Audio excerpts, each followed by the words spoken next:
Hello বন্ধুরা, welcome to my YouTube channel Tripura job training, যেখানে আপনারা ত্রিপুরা সহ অন্যান্য রাজ্যের নতুন নতুন চাকরি বিজ্ঞপ্তি সবার আগে দেখতে পাবেন আমার চ্যানেলে। তাই আমার চ্যানেলটাকে অবশ্যই সাবস্ক্রাইব করবেন, বেল নোটিফিকেশনে ক্লিক করে অলে সেট করে দেবেন। তো বন্ধুরা, আজকে আমি আপনাদের জন্য যে নোটিফিকেশনটি নিয়ে এসেছি সেটা হচ্ছে ত্রিপুরা পাবলিক সার্ভিস কমিশনের থেকে একটা নতুন চাকরি বিজ্ঞপ্তি বের হয়েছে। তো সেটি দেখার জন্য আপনারা ত্রিপুরা পাবলিক সার্ভিস কমিশনের যে অফিসিয়াল ওয়েবসাইটটা আছে সেখানে চলে আসবেন। এখানে এসে একটু নিচে স্ক্রল ডাউন করার পর আপনারা ফার্স্টেই দেখতে পাবেন যে advertisement for recruitment to the post of fishery officer এখানে বলে দেওয়া আছে। সেখানে এসে ক্লিক করবেন। ক্লিক করার পর আপনারা এখানে অ্যাডভার্টাইজমেন্টটা দেখতে পাবেন। এই অ্যাডভার্টাইজমেন্টের লিঙ্ক আমি আমার ভিডিও ডিসক্রিপশনে দিয়ে দেবো, সেখান থেকে আপনারা পেয়ে যাবেন। এখানে অ্যাডভার্টাইজমেন্ট নোটটা মেনশন করে দেওয়া আছে। আর এখানে আপনাদের যে পে লেভেলটা বলা হয়েছে, আপনার যে স্যালারিটা বলা হয়েছে সেটা বলা হয়েছে আপনাদের 10,230 থেকে আপনাদের স্যালারিটা স্টার্ট হবে, আর এটা বাড়তে বাড়তে 34,800 পৌঁছে যাবে। আর এখানে স্যালারি লেভেলটা বলা হয়েছে লেভেল 13। আর এখানে টোটাল পোস্টের সংখ্যা দেওয়া হয়েছে 53টি পোস্টে লোক নিয়োগ করা হবে। তার মধ্যে যে প্রত্যেকটি কাস্টের জন্য এখানে পোস্টগুলি বিভক্ত করা হয়েছে, আপনারা দেখে নিন।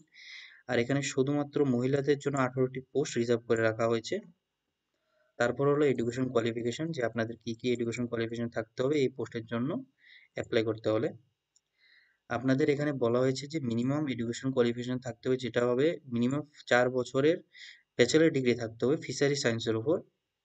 তার সাথে থাকতে হবে আপনাদের permanent resident certificate of Tripura PRTC থাকতে হবে।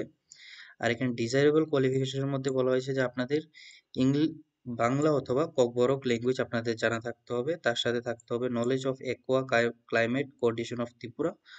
তারপর থাকতে হবে কম্পিউটার জানা থাকতে হবে। তার সাথে থাকতে হবে যে স্টাডি ফ্রম আইকার ইনস্টিটিউশন। তারপর হলো আপনাদের এইজ সম্বন্ধে। এখানে যে এজ লিমিটটা দেওয়া হয়েছে সেটা দেওয়া হয়েছে যে 40 বছরের এজ লিমিট দেওয়া হয়েছে। আর এখানে 5 বছরের রিল্যাক্সেশন দেওয়া হয়েছে HST পিডাব্লিউডি দের জন্য। আর এখানে যে লাস্ট ডেট অফ সাবমিশন বলা হয়েছে সেটা বলা হয়েছে 15/2/2025।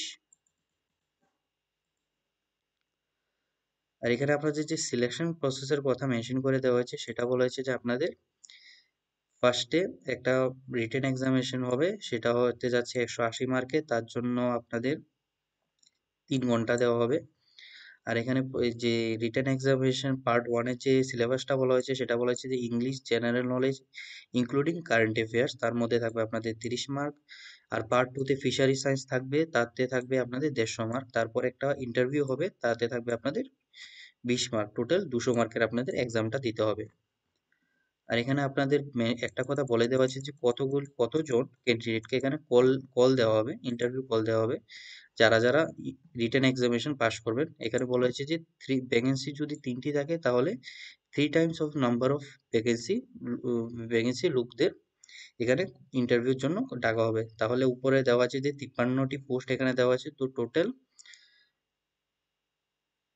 159 ক্যান্ডিডেটদের এখানে ইন্টারভিউর জন্য এখানে ডাকা হবে, টোটাল 159। তো এখানে যে রিটার্ন এক্সামিনেশনের যে কাট অফটা দেওয়া হয়েছে সেটা আমি এখন আপনাদের বুঝিয়ে দিচ্ছি। যে ইউআরদের জন্য কাট অফ বলা হয়েছে যে 35 রিটার্ন এক্সামিনেশনে। আর HST পিডাব্লিউডি দের জন্য এবং এক্স সার্ভিসম্যানদের জন্য রাখা হয়েছে যে 30 মার্কস। এখানে দেখতেই পাচ্ছেন যে রিটার্ন এক্সামিনেশনে কাট অফ মার্কস।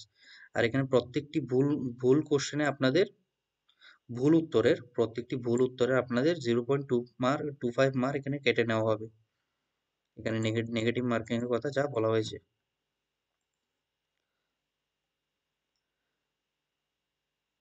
তারপর বলা হয়েছে যে আপনাদের অ্যাপ্লিকেশন স্টার্ট ডেটটা কি হতে যাচ্ছে। এখানে অ্যাপ্লিকেশন যে স্টার্ট ডেটটা বলা হয়েছে সেটা বলা হয়েছে 22/1/2025 তারিখ থেকে আপনারা এই পোস্টের জন্য অ্যাপ্লাই করতে পারবেন। তার সাথে বলা হয়েছে যে 15/2/2025 পর্যন্ত এই লাস্ট ডেটটা মেনশন করে দেওয়া হয়েছে। তারপর হলো যে অ্যাপ্লিকেশন ফি, আপনাদের কত অ্যাপ্লিকেশন ফি দিতে হবে এই পোস্টের জন্য অ্যাপ্লাই করতে হলে। এখানে অ্যাপ্লিকেশন ফি এর কথা বলা হয়েছে যে